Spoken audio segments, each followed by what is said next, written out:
श्री स्वामी समर्थ सर्वांना, तुम्हा सर्वांचे आपल्या चॅनलमध्ये खूप खूप स्वामीमय स्वागत आहे। तर आपल्यासाठी एक दुःखाचा झरझरा म्हटला तरी चालेल। स्वामी पुण्यतिथीचा 26 एप्रिलला दिवस येत आहे, परंतु स्वामी आपल्याला सोडून कुठेही गेले नाहीत। हाही आनंदाचा काळ आहे।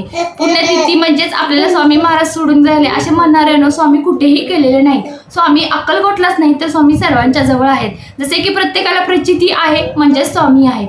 तर आपण या स्वामी साप्ताहिक काळात सेवा कशा करायच्या, कोणत्या करायच्या, किती करायच्या, ह्याचा लाभ काय, संपूर्ण याची माहिती आपल्या व्हिडिओमध्ये मिळली जाणार आहे।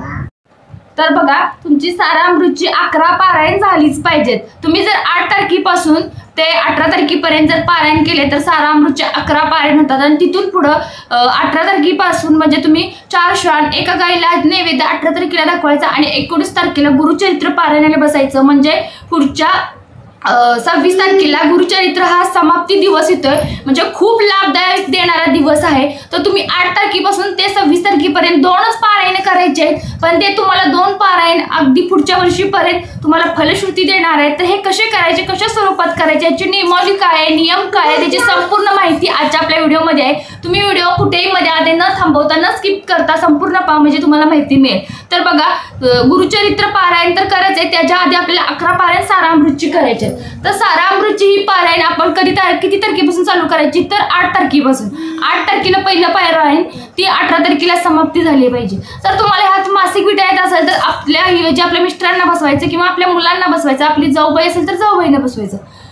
अगदी मासिक विटाचाच फक्त प्रॉब्लेम आहे। जर सूतक असेल तर तुमची सेवा खंडित जाईल, असो ते शेवटी ह्याचा भाग असतोय। पण तसं काही तुमचा जर प्रॉब्लेम नसेल तर खूप छान पद्धतीने तुम्ही 11 पारायण ही केलंच पाहिजे। 8 ते 18 लक्षात ठेवा, 11 पारायण आपली होतात आणि 11च पारायण करणे खूप। 11 पारायणाची नियमावली काय आहे तर बघा, फक्त परान्न वर्ज्य, ह्याला ब्रह्मचार्याचं कुठलंही बंधन नाही। ह्याला फक्त परान्न वर्ज्य आणि अंगावर काळं वस्त्र घालायचं नाही। हे पारायण पूर्ण होईपर्यंत काळ्या कपडाच आपण वापरायचा नाही। परगावी जाऊ नका, कारण परान्न वर्ज्य आहे, ह्यासाठी तुम्ही कुठं जाऊ नका। तुम्ही अदरवाईज बाहेर राहत असला तर आपल्या पैशांना आपण जेवतो, त्यामुळे त्याचा काहीही प्रॉब्लेम नाहीये। आणि फक्त स्वामी प्रकट दिनासारखं स्वामी पुण्यतिथीचा काळ होईपर्यंत आपल्या अंगावर काळं वस्त्र घालायचं नाही, कारण आपण सेवा भरपूर केल्या जाणार आहेत, त्यामुळे काळं वस्त्र ते धार्जिन नाहीये।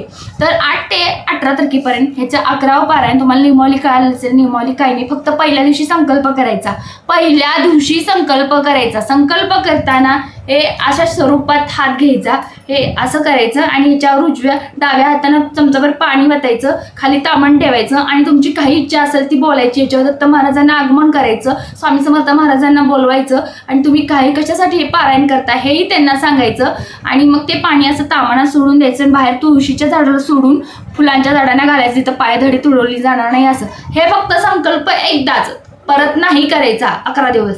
तुमची इच्छा फक्त बोलायची, तुमची इच्छा पूर्ण होते की नाही हेही तुम्हाला सांगते। तर तुमच्या लक्षात आले असेल 11 पारायण आपण कोणत्या तारखेपासून ते कोणत्या तारखेपर्यंत करायचं, आणि ह्याची नियमावली फक्त काय आहे, परान्न वर्ज्य आणि अंगावर काळं वस्त्र घालायचं नाहीये।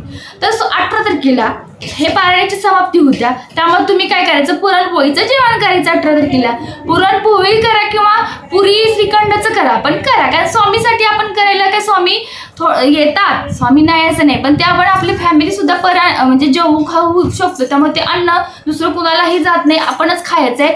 त्या दिवशी आपलं महाराज येणार असं समजून आपण पुरणपोळीचं जेवण करायचं। महाराजांना पुरणपोळी खूप आवडते आणि 4 कुत्री म्हणजे 4 श्वान आणि एका गाईला नैवेद्य दाखवायचा।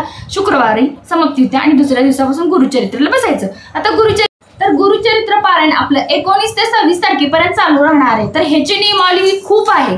त्या बघा, 18 तारखेपासून आपण ब्रह्मचरित्र पाळायचं, अंगावर काळं वस्त्र घालायचं नाही, अगदी डोक्यात काळी क्लिप, काळा चाप किंवा बोनेट वगैरे असलं काहीही वापरायचं नाही। कुठे गावाला जायचं नाही, कुठं स्मशान म्हणजे काही असं असतं तिसरा वगैरे कार्य असलं काहीही करायचं नाही। आपलं स्वतःचं पाणी, स्वतःचं अन्न खायचं आणि ब्रह्मचर्य पाळायचं। ह्या सगळ्या गोष्टी तुम्हाला माहिती। हंतरुण वगैरे स्वच्छ, गादीवर बसायचं नाही, खाली जमिनीवर झोपायचं, चामड्याचं काही घालायचं नाही, चप्पल सुद्धा पाळा। जितकं तुम्ही कठीण कार्य करणार तितकं स्वामी महाराज तुमची परीक्षा घेऊन तुम्हाला त्याची फलश्रुती देणार। तर गुरुचरित्र पारायण हे झालंच पाहिजे।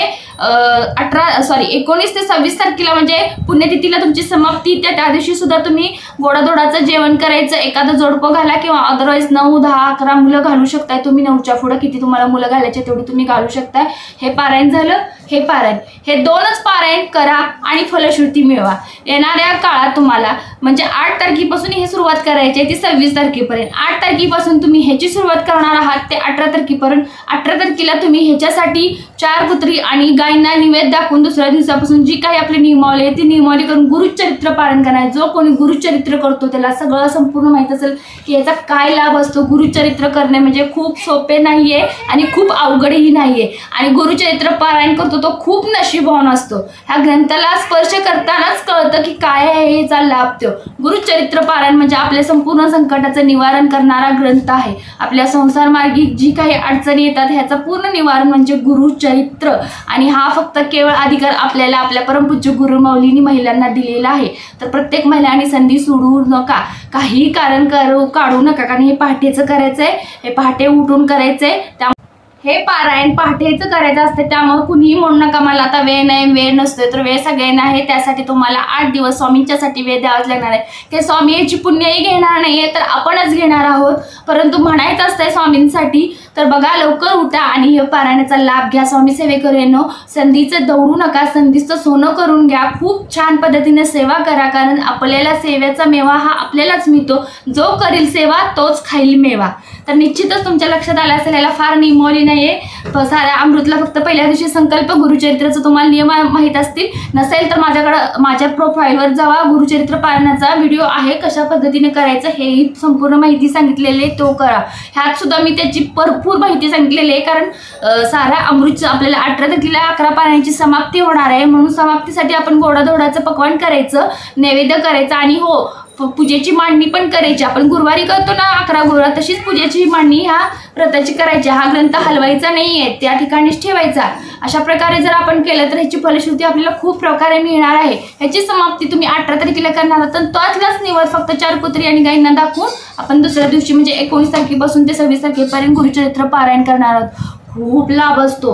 प्रत्येक वेळी सांगते ना मी, व्यसनाधीनता, वादविवाद, लग्नाचा प्रश्न, मुलाबाळांचा प्रश्न, शैक्षणिक प्रश्न, आरोग्य प्रश्न, आर्थिक प्रश्न, डोक्यावर कर्ज किंवा घराचा प्रश्न, कुणाला बाहेर काय एखादं प्रॉफिट घ्यायचं असेल त्याचा प्रश्न, बिझनेसमध्ये लॉस, कारण मुलांचं टेन्शन, आपल्याला झोप न येणे, टेन्शननं आपलं घर त्रस्त होणे किंवा निद्रा, म्हणजे खूप काहीच म्हणजे संकट कसं येतील हे सांगू शकत नाही. ह्या संकटांना आळा घालण्यासाठी जर आपण अशा प्रकारे सेवाचा जर मेवा साठवून ठेवला तर आपले हे संकट आपल्याला यूज देत नाहीत महाराज, ती आपल्यापर्यंत पोचू देत नाही. ह्या संकटाचा नायनाट महाराज करतात. म्हणून आपण या सेवा वेळेवर केल्या पाहिजेत, वारंवार केल्या पाहिजेत, पदोपदी केल्या पाहिजेत. परमपूज्य गुरुमाऊलींच्या आदेशानुसार सेवा आपण साधारण महत्व देणारं हे सेवा आहे. प्रचंड लाभदायक मिळते. आणि सगळ्यात महत्वाचं बघा, स्वामींच्या सेवा फक्त आपल्यासाठीच असतात. स्वामी महाराज स्वतःसाठी काही यातलं घेत नाहीत, परंतु सेवा जी करतो ना त्याला चक्रीय व्याजानुसार फळ देतात. हे फळ आपण घ्यायचं आणि घ्यायला शिकायचं. पण कसं आहे, सेवा मार्फत. सेवा तुम्ही दुसऱ्यालाही सांगा, दुसऱ्याकडूनही करून घ्या, त्याचीही तुम्हाला पुण्य मिळणार आहे. तर जे सेवा फक्त स्वतःपुरती नाही ठेवायची. हा व्हिडिओ तुम्ही जर पाहिला असेल, जवळपास तुमच्या कोणी अडचणीसाठी असेल तर त्यांना अवश्य सांगा. 8 तारखेपासून ते 26 तारखेपर्यंत सेवा आहे. 2 पारायणी करायचे. 2 म्हणजे सारामृतचे 11 आणि गुरुचरित्रचं 1 पारायण. असं हे 2 पारायण, 2 ग्रंथाची पारायण. त्या पारायणीची पूर्ण काही नियमावली नाहीये, थोडीच आहे. काळे वस्त्र फक्त घालायचे नाही. जे काय आहे ते आपण आपल्या ह्याच्या केंद्रानुसार आपल्या परमपूज्य गुरुमाऊलीनुसारच जे काही नियमावले करा आणि फलश्रुती घेऊन बघा. खूप लाभदायक असते पारायण. प्रचंड लाभ येतो. जसं माझं घर सुखाचं झालेलं आहे, माझ्या घरात सगळी माणसं सुखमयी आहेत. तर संकट कधी येत नाही, पण त्या संकटाचे आम्हाला एवढा सुद्धा तडा बसत नाही. इतकं स्वतःवर घेतात, इतकं अनुभव येतात की सांगू शकत नाही. सांगायला लागलं तर किती दिवस लागले याचंही करू शकत नाही. इतकं महाराज पाठीशी असतात. पदोपदी महाराज साथ देतात, उगच देत नाही. कारण सेवा केल्याशिवाय मेवा मिळतच नाही. तर माझी आशा आहे की तुम्ही सेवा कराल आणि सगळ्यांच्याकडून करून घ्याल. तसंच तुम्हाला जर आपले व्हिडिओ आवडत असतील तर लाईक करा, सबस्क्राईब करा, एक छोटीशी श्री स्वामी समर्थाची कमेंट करा. शेजारी बेल आयकॉन बटन आहे त्याच्यावर क्लिक करा. विसरू नका. नवीन येणाऱ्या व्हिडिओचं नोटिफिकेशन सर्वात आधी तुम्हापर्यंत पोहोचले जाईल. आणि शेअर करायला विसरू नका. त्याची पुण्य तुम्हाला लागेल. कुणाकडून हे पारायण न राहता सगळ्यांच्याकडून घडून आलं पाहिजे ही स्वामीचरणी प्रार्थना करते आणि झालेली सेवा स्वामीचरणी रुजू करते.